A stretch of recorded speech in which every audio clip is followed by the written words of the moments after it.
Welcome. We're very glad to see each of you here. I want to welcome our friends who are part of our extended Bible study time on Facebook and maybe some of the other social media outlets to our Tuesday night Bible study. Now we're going through the book of Genesis, and tonight brings us to chapter 15 of Genesis. And this is a story, we just had our prayer before we began, so you can pray in your homes if you're watching. And we're going to launch into verse 1. Now, God willing, I'm hoping to get through Genesis 15 and 16. And so let me do some reading here. We'll pause and do our best to unpack what we're looking at. Verse 1, Genesis 15. After these things, the word of the Lord came to Abram in vision, saying, "Do not be afraid, Abram. I am your shield and your exceedingly great reward." Now, why did God have to tell Abraham, his name is Abram at this point, not to be afraid? I'm your shield. What had happened in the previous chapter? Do you remember? That 5 Assyrian kings developed a confederacy. They came down and they kidnapped Lot. They destroyed Sodom and Gomorrah and 4 of the cities of the plain. Carried off Lot and his family.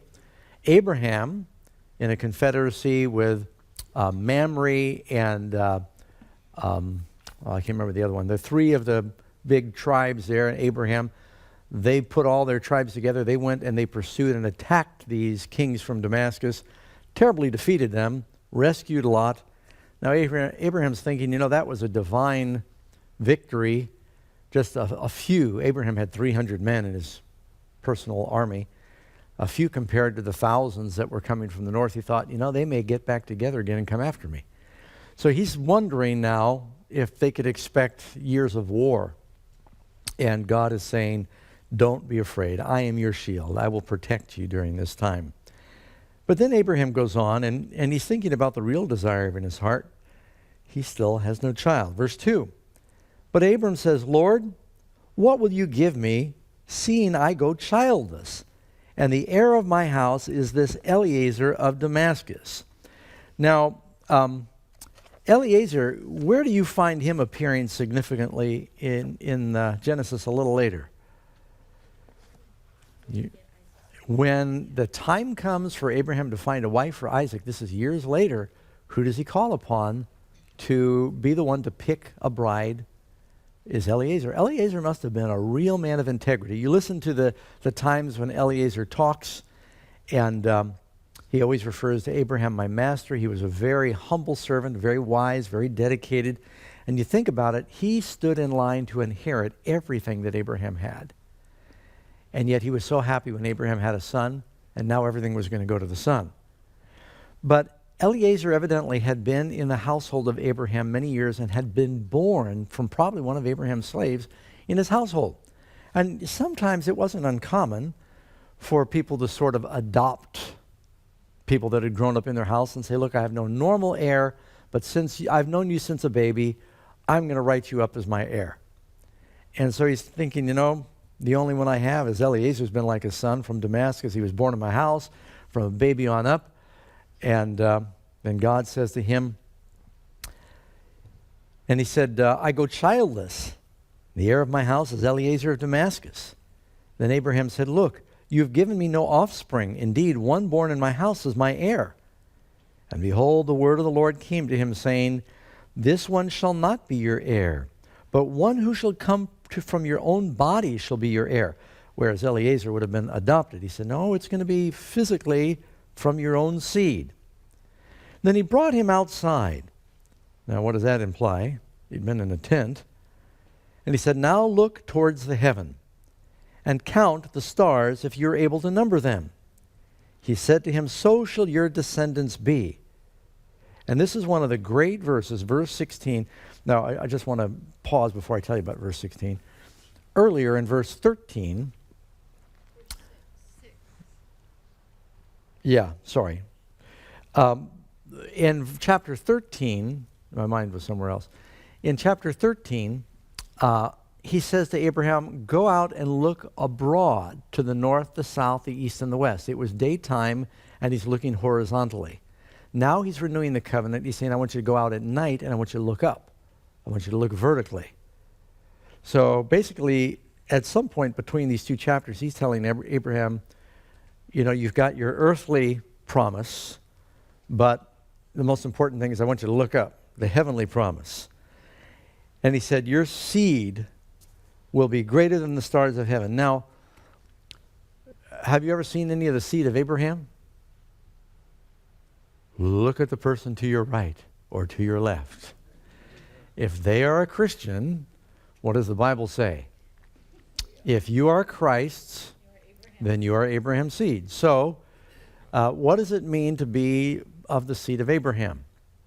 This is not a popular study because right now we're living in an age where everybody's talking about, you know, the importance of Israel, and we're very passionate about that. But I think you've got to be biblically accurate that all the promises God made to Israel belong to any believer. You can't be literally nationalistic as a Christian and say all of it has to do with the territory over there that's smaller than California. Really, the promises to Abraham, he said it's going to be like the stars of heaven.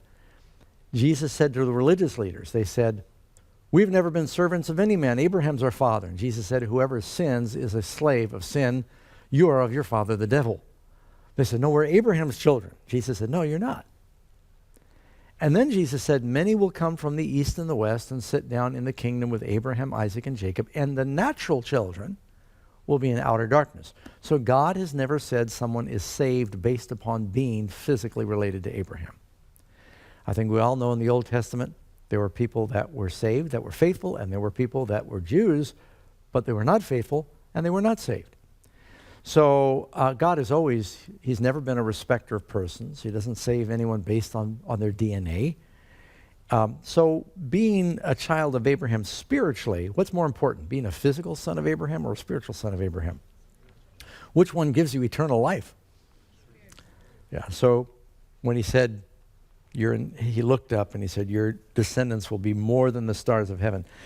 Now, that's an example of what you call hyperbole. Back in the days of Galileo, they thought they had counted 5,112 stars. Well, you know, he had the first primitive telescope, and you couldn't see that many. And they'd sectioned off the sky, and they strained their eyes, and they did their best to count. And they came up with, and that's the northern hemisphere. What they could see was, 5,112 or something. But God said that the stars are like the sand of the sea.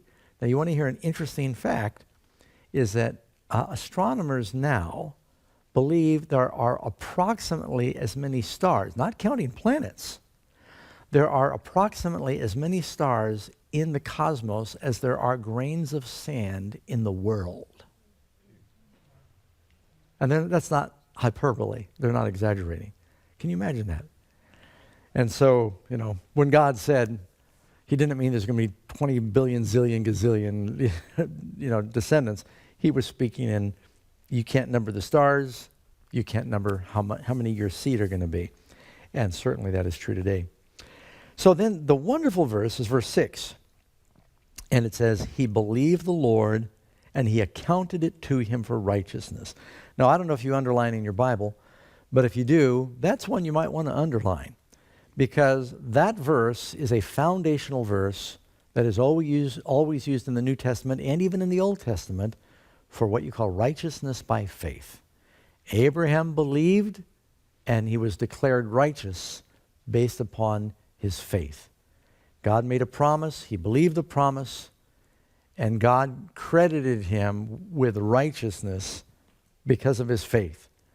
And as children of Abraham, we are declared righteous based on our faith. Now, is it the faith that we're going to have offspring? Is it the faith that we're going to multiply? No, it's the faith that through Christ, we can be declared righteous. We can be saved from the power of sin. See, and in the context of this whole story, you remember what we start out with in chapter 15? Abraham is concerned about the enemies attacking him.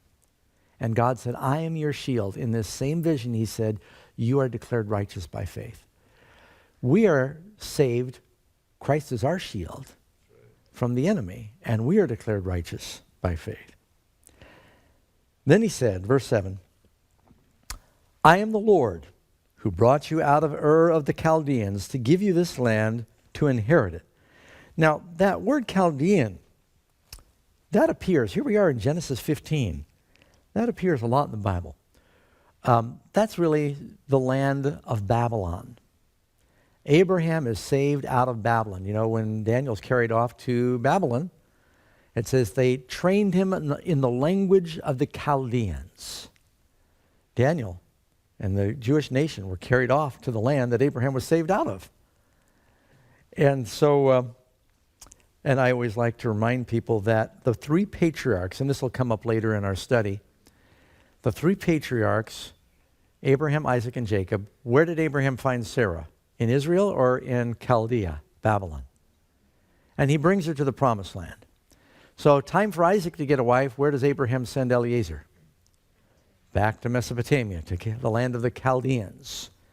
And he gets Rebekah, and he brings her back. Then it comes time for Jacob to get a wife. Where does he go? Back across the Euphrates to Chaldea. Brings her out of Babylon into the promised land. Years later, the children of Israel are carried to Babylon. That's his bride. And he saves his people. He brings them out of Babylon back to the promised land. Now you get to Revelation.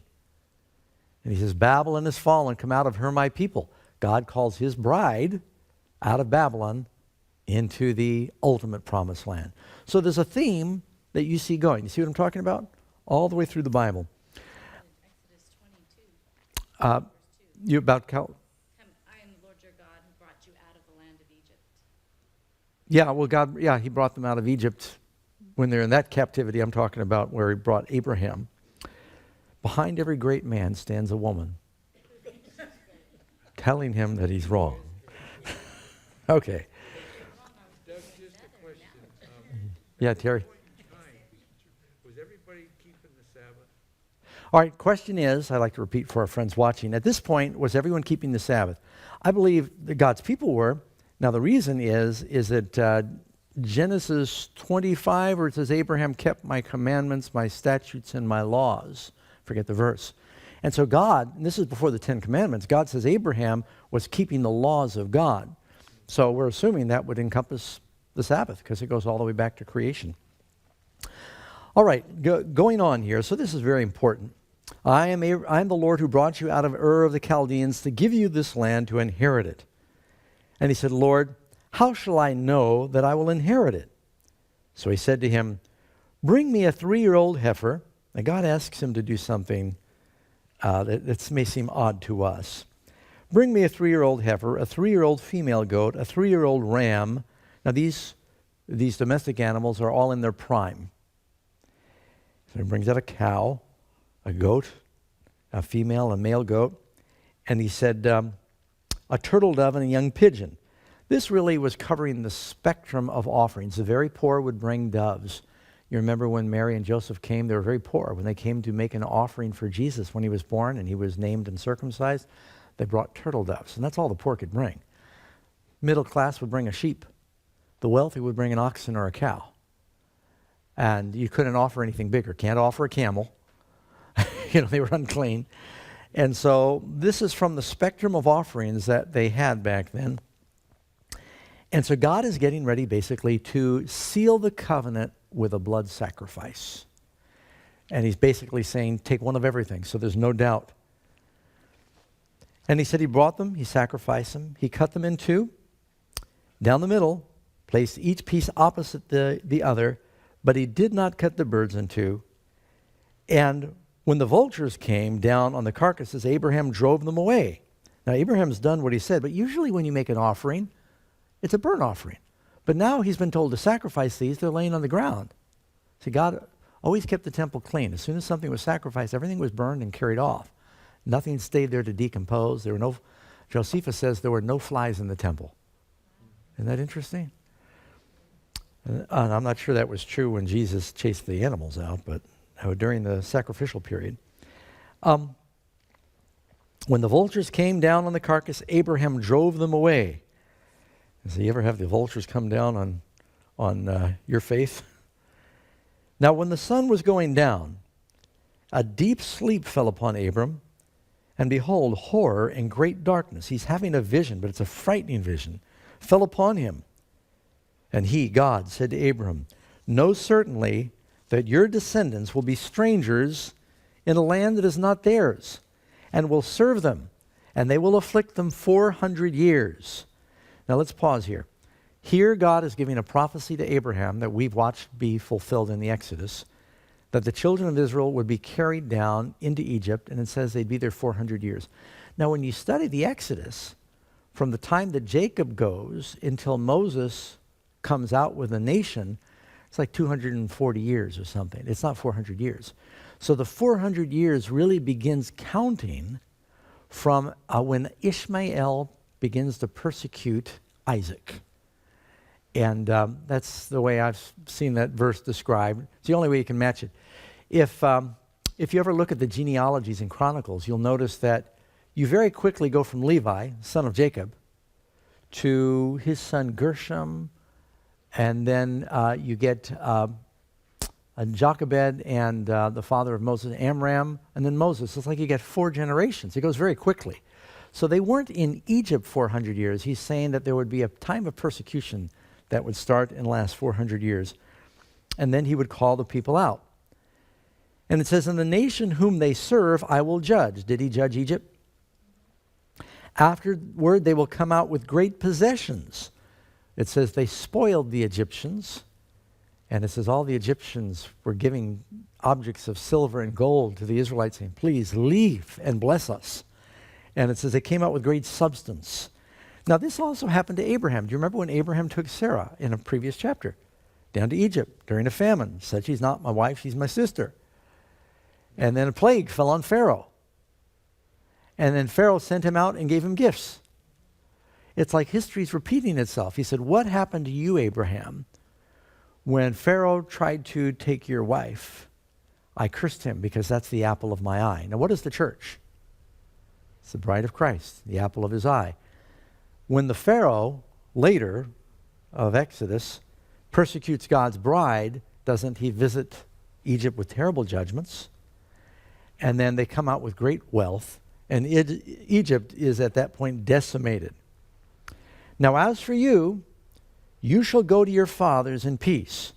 Now did God look upon the saved fathers of Abraham as dead or resting? He's talking about them like they're living. It's not like they're gone. And how can Abraham inherit the promised land where he is a stranger living in a tent? How does he ultimately inherit the promised land unless there's a resurrection? You know, the Bible says that Moses looked for a city that had foundations whose builder and maker is God. So when Abraham, Isaac, Jacob, and Moses, when they were looking to inherit the promised land, did Moses ever go to the promised land? Moses lived a long time and he covered a lot of ground. Egypt, Midian, wilderness, back to Egypt, made it to the borders of the promised land. He only saw it in vision before he died. But is Moses going to be in the promised land? Because when the New Jerusalem comes down, where does it sit? A Mount of Olives in the middle of the promised land. Abraham is going to be there. He's not going to be in a tent anymore. He'll probably have some of the best real estate. You know, if you play Monopoly, Abraham, Isaac, and Jacob, they get Park Place and Broadway. And so they're going to have a permanent dwelling in the promised land. And he was looking for that. He said, you'll go to be with your fathers in peace, and you'll be buried at a good old age. Now, sometimes we don't feel like old age and good go together, right? But Abraham lived 175. But in the 4th generation, they will return here. 4th generation from when this persecution begins. From the 4th generation, they will return here. For the iniquity of the Amorites is not yet complete. Amorites was a word that was sort of a generic word to describe the people that lived in the land of Canaan. And God said, you know, at that point you're going to come and you're going to punish them. And it came to pass when the sun went down and it was dark, that behold, there appeared a smoking oven and a burning torch that passed between those pieces. Now, how does God show that he accepts a covenant? When Abel made an offering, it says God accepted Abel's offering. How did God accept his offering? Fire very likely came down, though it does not say that there. But the reason we believe that is because when Moses set up the sanctuary, what happened? Fire came down. When Solomon dedicated his temple, you read in Chronicles, fire came down. When Elijah built his sacrifice, show his approval, what happened? Fire came down. Now, Abraham has made a sacrifice. Finally, God sends the fire. And as that fire moves among the pieces, the commentators I've read said it was probably consuming them because sacrifices were never left for the birds of carrion, as you can see. And so what God is doing is he's basically saying, I'm sealing this sacrifice. I'm accepting the sacrifice. I'm making a covenant with you now that I will give you a son, that I will give you this land, that your children will be like the stars of heaven. Yeah. Just a quick thought on that. I also read somewhere that back in Bible times when they performed this type of a covenant and they separated the animals, cut them in pieces and so on, it was also testifying that if I break the covenant, you can do to me what you did to the animals. In essence, God is saying, if I break my covenant to you, in essence, I'm putting my life on the line. And that That's was good. illustrated in that form of the covenant. So God's, in essence, saying, I promise you, I'm putting my life on the line that this is going to be, I'm going to fulfill. That makes sense. I also read that God makes this pillar of fire pass among the sacrifices right after he talks about the children of Israel being in the wilderness or their persecution. And some said it's a symbol of the fiery trials that his people were going to go through, but he would bring them through it. And there was a pillar of fire in the wilderness. So it's sort of mysterious to us because our customs are a little different today. You usually don't, take a turtle dove with you when you go sign a contract these days in the lawyer's office. But this is how they made their blood covenants. And then God reiterates on verse 18, it says that the fire passed between those pieces. And like I said, when I read this, passed between the pieces also can mean it passed over the pieces that had been separated and consumed them. And on the same day, the Lord made a covenant with Abram, saying, to your descendants I have given this land from the river Euphrates to the river of Egypt, to the Kenites, the Kenizzites, the Kadmonites, the Hittites, the Perizzites, the Rephaim, the Amorites, the Canaanites, the Girgashites, the Jebusites. Now, do you notice something different here? When the children of Israel finally do come into the promised land, God says, I'll give you victory over these 7 nations. How many nations did I just read? 10. I won't make you count them. And so you might wonder, why is that different? Well, because in the time that passed between Abraham and Moses, some of these nations blended into one. They intermarried and they sort of became one nation. So you end up with 7 by the time the Exodus takes place. All right, we're going to keep going, see how far along we are. This gets very interesting now. Any questions on chapter 15? Terry? Doug, was it always fire from heaven that burnt the sacrifices? Was it always fire from heaven that burnt the sacrifices? No. During the wilderness time, they would kindle the fire on the altar. Well, originally God brought fire down on the altar. It was called holy fire because God kindled the original fire. They were always supposed to keep that fire going. It got real cold the last few days. Karen and I have a fireplace. We started a fire. We kept it going. We never had to bring out another match for about 4 days. We were using the original fire. Well, for hundreds of years, going through the wilderness, they always kept the fire burning that God had originally kindled from the sanctuary. You ever seen the cemetery with an eternal flame? That whole concept kind of comes back from God igniting the fire. But later on, they would light the fires. By the time of Jesus, by the time of Ezra and Nehemiah, no record that the fire came down from heaven. They'd have to light it. They'd have a sacred service. They'd light it, and then they'd call it holy fire. So, all right, moving to chapter 16. Now Sarai, Abram's wife, had borne him no children. And she had an Egyptian maidservant whose name was Hagar. Now Hagar is a very Jewish word, and it's believed that she was renamed by Abraham and his family. She probably had, one of those Egyptian names. You ever try to pronounce Joseph's Egyptian name? Zaphnath-Paneah, whatever it is. It's kind of hard. So they gave her a Hebrew name, and the interesting thing is the Hebrew name, word Hagar, it means stranger or sojourner. They said, well, you've been sojourning with us. probably when remember when Pharaoh evicted Abraham and Sarah from Egypt because he lied about their relationship, he also gave Abraham gifts, and it says he gave him maidservants and manservants. A lot of people believe this is when Hagar was gifted to Sarah. It says she had an Egyptian, she's still young, she's not married, your servants could marry each other and have children. So they probably picked her, she was probably bright and attractive and had some promise, because Sarah's thinking, she's going to be a surrogate mother for me. You want good stock. And so Sarah was feeling, she saw Abraham was moping around because he had no children. And he's thinking, I guess Eliezer's going to be my heir. What am I going to do now? And several years had gone by from the time God made this promise, and Abraham's faith is being tested. Patience. You've heard the expression, good things come to those that wait. My father used to say, good things come to those that hustle. But I think Benjamin Franklin said, good things come to those that wait. And Abraham, evidently his faith was being tested, and he started losing patience. And where did I read that? Oh, that's in my other notes here, yeah. Patience is a virtue, possess it if you can, found seldom in a woman, never in a man. And evidently they both lost patience. And Sarah thought, well, we'll just take things into our own hands. We're going to help God along. You ever try and help God?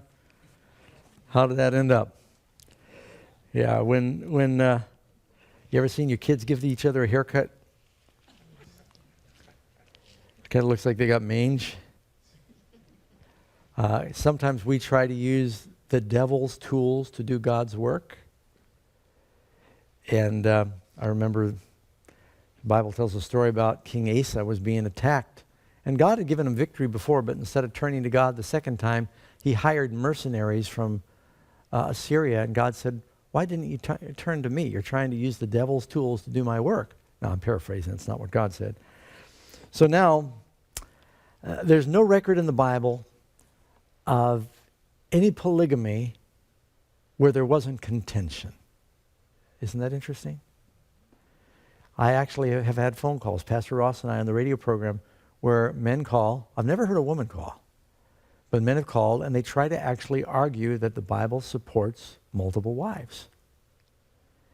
And the scripture I always use, they say, there's no scripture. I say, yes, there is. The Bible says no man can serve two masters. But though I think there is scripture other than that. But every example of polygamy in the Bible ended badly. You look at the wives of Solomon, it didn't go well. The wives of David, it didn't go well. You look at Jacob and how they all fought. Look at Elkanah with Peninnah and Hannah, one tormenting the other.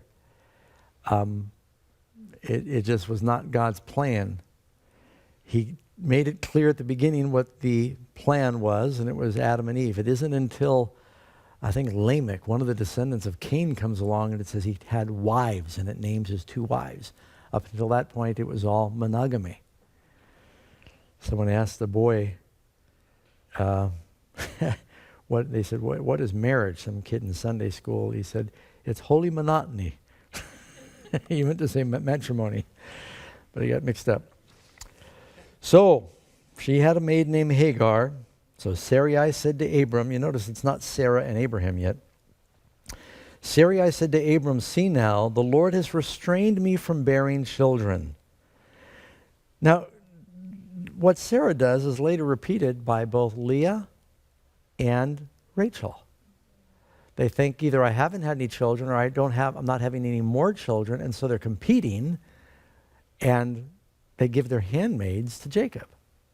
And it just brings all kinds of contention. And if you want to read something funny, I very seldom recommend anything that is like extra biblical reading. But Mark Twain writes an account where, do you know Mark Twain, actually his name was Samuel Clemens, he went with his brother. His brother was the secretary of Nevada.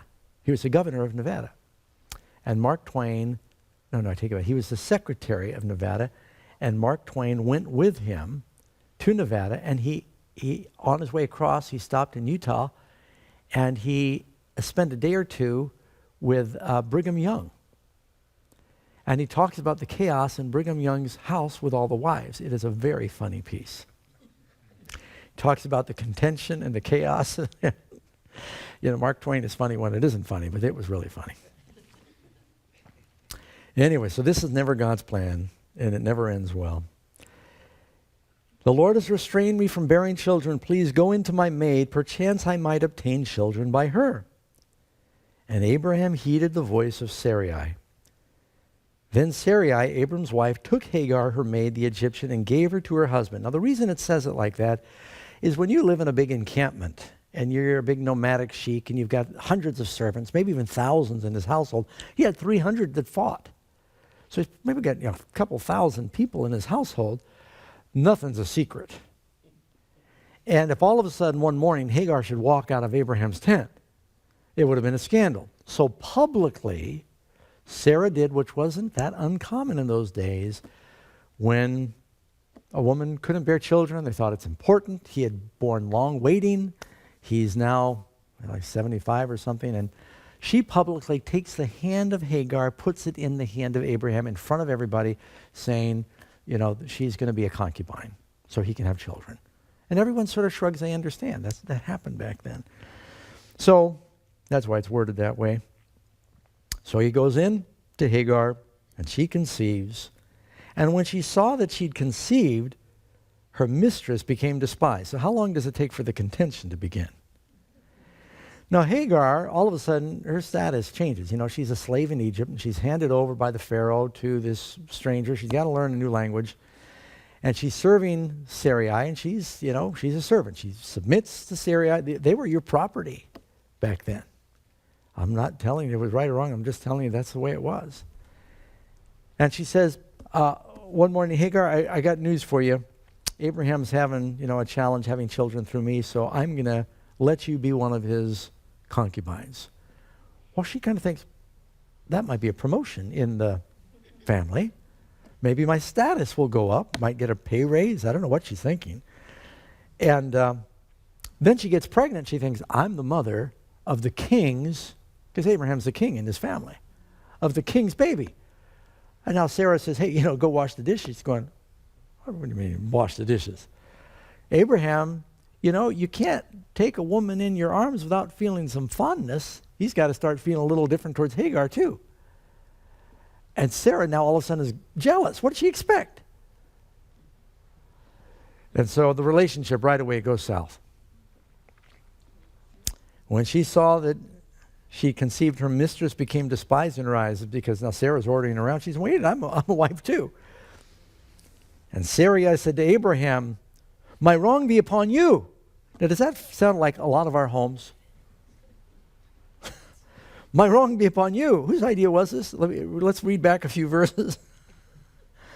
I gave my maid into your embrace, and when she saw that she had conceived, I became despised in her eyes. The Lord judged between you and me. It's your fault. You're the man. You should have stopped me. Maybe that's what she's saying. She was right. And Abraham said to Sarai, indeed, your maid is in your hand. She says, I never said she wasn't your servant anymore. Do as you please. And when Sarai dealt harshly with her, I don't know if that just meant that she was yelling at her. I don't know if she took up a rope and beat her. I don't know what that means, but she started to chastise her in some way for her insolence. Hagar stopped submitting. Now, she was a servant. She never stopped being a servant, but she stopped submitting to Sarah. Maybe she was being a little bold and proud herself. And it says, when she dealt harshly with her, Hagar fled from her presence. Now, evidently, she goes out into the wilderness. And the angel of the Lord found her by a spring of water in the wilderness, and by a spring on the way to Shur. And he said, Hagar. Now, who is this angel of the Lord that finds Hagar? You've got to feel it's probably the Lord, Jesus. In other places where it says the angel of the Lord, it's often what you would call a Christophany. In the Old Testament, when Christ appeared before the incarnation, He's sometimes identified as the angel of the Lord. You know, Moses said, or God said to Moses, Lord your God will raise up a prophet unto you like me, him you will hear. There is this prophet like Moses, and that was another prophecy about Jesus. But let me give you some examples in the Bible. When Jacob wrestled with the angel, later Jacob says, my eyes have seen the Lord. And this angel is the one who pronounces the blessing on Jacob. When the angel of the Lord appears to Manoah, and he makes an offering, they say, what is your name? He said, why do you inquire after my name? It is wonderful. What's one of the names for Jesus? Isaiah, his name shall be called Wonderful, Counselor, the Mighty God. When the angel of the Lord appears to Joshua, Joshua says, are you for us or for our enemies? He says, no, but as captain of the Lord's army I am come. And he says, take the shoes off of your feet, for this is holy ground. And Joshua worships him. Now, are we supposed to worship angels? Revelation 19, John tries to worship an angel. The angel says, get up, don't do it. Don't worship anyone but God. So if there's an angel that you're supposed to pray to, that's Christ. Angel means messenger. Don't always think cherub or seraphim. And so this may have been Christ himself. The angel of the Lord finds her by a spring of water in the wilderness, and by a spring on the way to shore. And he says, Hagar, Sarai's maid, where have you come from and where are you going? Now, God asks rhetorical questions. Is it because he doesn't know? Or what did God say to Adam? Where are you? Had God misplaced Adam? He couldn't find him anymore? Why does the Lord say, where are you? When Jesus asked the apostles there in the upper room, what were you talking about on the road, by the way? Did he know what they were talking about? They're arguing which of them was the greatest. So when God asks these questions, it's not because he doesn't know. He's trying to just get them to think. And so he said, where are you going? Are you going to run off? You're going to run back to Pharaoh? Where are you going? He's basically saying. And where'd you come from? She said, I'm fleeing from the presence of my mistress Sarai. Now, she had just said that Sarah was the female equivalent of a master, a mistress. And the angel said to her, return to your mistress and submit yourself under her hand. Now, why did God say that? Because later, Abraham is told to basically divorce Hagar. Did you know that? The word that's used, and I know I'm getting ahead with either something I'll teach later, one of the other pastors, but when contention becomes unbearable, God tells Abraham, listen to Sarai and put away, it's the word that's used for divorce, Hagar. She's sent away. She's given some gifts and sent away. And but now God's telling her to go back. It was important that Ishmael be born in the family, reared and trained and influenced by Abraham to worship Jehovah. If Hagar had left, she might have gone to Egypt, and Ishmael, the seed of Abraham, would have been raised polytheistic. I mean, we don't know. But for this time, God had promised that this child would still be blessed. Hagar had learned about the true God. Ishmael ultimately is raised believing in the true God. Even the Muslims of the world are monotheistic. They practice circumcision. That goes all the way back to Abraham. So there's a connection with what's happening here. And the angel said to her, return to your mistress, submit yourself to her. Then the angel of the Lord said to her, I will multiply your descendants exceedingly, so they shall not be counted for multitude. And the angel of the Lord said to her, behold, you are with child, and you will bear a son, and you will call his name. Now, those words appear somewhere else? Does an angel some other time come and say, you're going to have a son, and what you're going to name him? Happens with Mary. Does the angel tell Zechariah what to name John the Baptist? Yeah. Now, in particular here with Jesus, this Ishmael is a son of Abraham named by God. In a sense, he's a type of Christ that would later come as a son of Abraham named by God.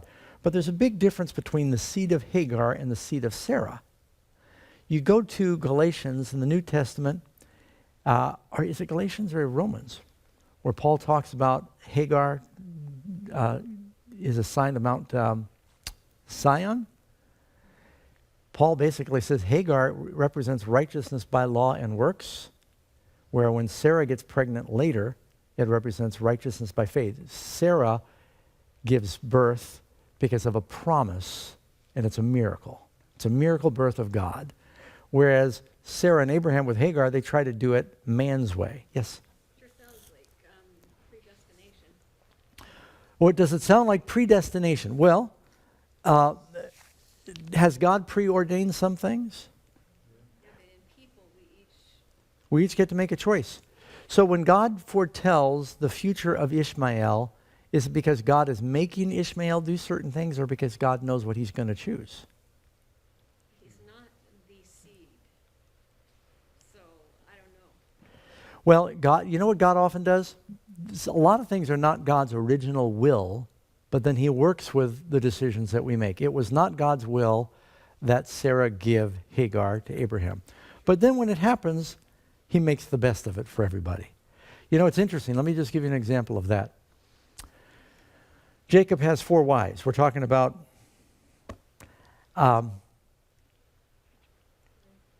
who is the first wife that Jacob sleeps with? Leah. Who is the one that Jesus comes through? Leah. Who is the one that is buried with Jacob in the cave of Machpelah? Leah, none of the other 3. It's almost like God had said, this was my plan for you. You kept, you had your own plans. Karen doesn't like that. She was beautiful and she could see. And she stole her father's gods. And then lied.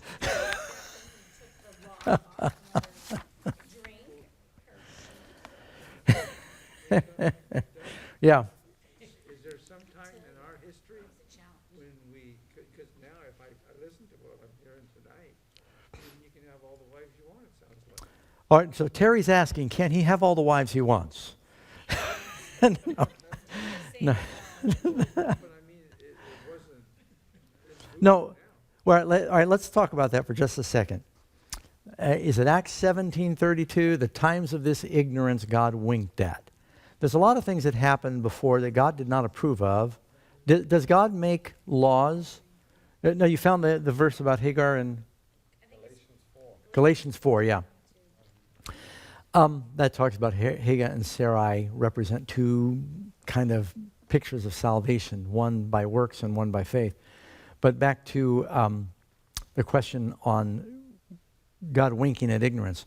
Was it ever God's plan for people to have slaves? Was it ever God's plan for there to be divorce? Jesus said to the apostles, why did Moses give us a law on divorce if it's not God's plan? He said, because of the hardness of your hearts, God allowed it. Was it ever God's plan for us to eat meat? God said, because of the hardness of your arteries, I am allowing it. But it was never his original plan. So he made laws. He said, if you're going to eat it, here's the law. He said, if you're going to make slaves out of each other, you must protect the slaves. So there are laws about that. He said, if you're going to have more than one wife, God made laws about being fair to both wives. It doesn't mean he approved of it. He often made laws to accommodate bad things that they were doing, and so that there would be some fairness there. Yeah. It was never God's will that Israel have a king.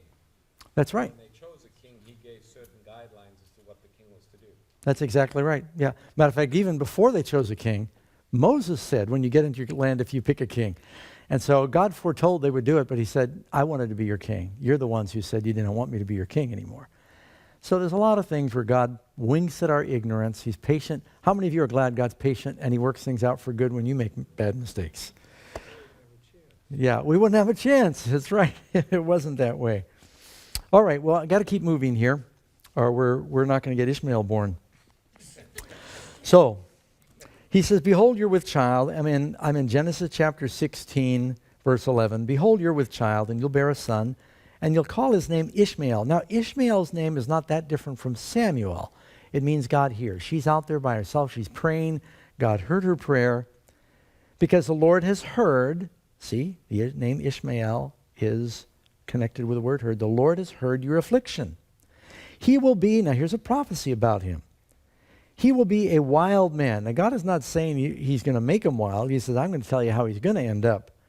He'll be a wild man. Now this, for one thing, means a man in the wilderness. Well, later says he became an archer. He's a hunter. He was sent away from Abraham, and he ended up going up into what they called the Arabah. Now, do you know the word Arabia? The Arabah was the wilderness, but it wasn't all desert back then, because Job lived in the Arabah, and he had a lot of cattle and sheep, and it was more pasture lands back then, at wilderness. And but you've heard of desertification. The desert's kind of spreading. It's always fascinating to me that if you go to northern Africa, in the Sahara, there are places in the Sahara where there's petroglyphs, rock paintings that some of the men made, and they got hippos and crocodiles and elephants, and they show all these reed animals and water. It's out in the middle of the desert right now, but there used to be water there. Well, the promised land used to be more promised than it is now, and it was more promising. And the weather and the climates have changed a little bit, and it's because they started driving cars. It just totally ruined the whole place. So he said, he will be a wild man, and his hand will be against every man, and every man's hand against him. And you know, I was reading some historical comments on the history of the Arabs, and they often lived in tribes for thousands of years. When others forged into nations, they were tribes. And they fought among themselves, and anyone who passed through, they taxed them, they raided them. And they really kind of did live in the wilds in a wild way and learned how to survive in what slowly became a very hostile environment. Because it happened slowly, they adapted. And they learned how to live out in that harsh land. And he will dwell in the presence of his brethren. Now this is interesting. Their clan stayed together. And when Ishmael finally dies, many chapters later, it says he died, quote, in the presence of his brethren. And he lived well over 100 years of age. So she called the name of the Lord who spoke to her, "You are the God who sees. And have I also here seen him who sees me?" That's interesting. Here I have seen him who sees me. Now, how often had he seen her? All her life. She finally realized, he sees me when I pray. And that's a good thing for all of us to recognize. Therefore the well was called Bir Shalei-Hairoi. Observe it between Kadesh and Bered. So Hagar bore Abram a son, and Abram named his son, whom Hagar bore, Ishmael. Now where do you think Abraham got the name? Don't you think Hagar came home and told him, an angel appeared to me and said, this is what you're to name the boy? So this name came from God. He named him Ishmael. Abraham was 86 years old when Hagar bore Ishmael to Abraham. How old is he when Isaac is born? About 100. And so at that point, Ishmael was about 13 or 14, depending on what month it was. So I just wanted to make a note of the 86 here because that comes up later. Well, this is, I hope you learned something tonight. I want to thank our friends who were studying with us online. And we'll look forward to seeing you join us again here at the Granite Bay Bible Study next week. We're going to have our closing prayer with our church family here, and we'll sign off until next time. God bless you.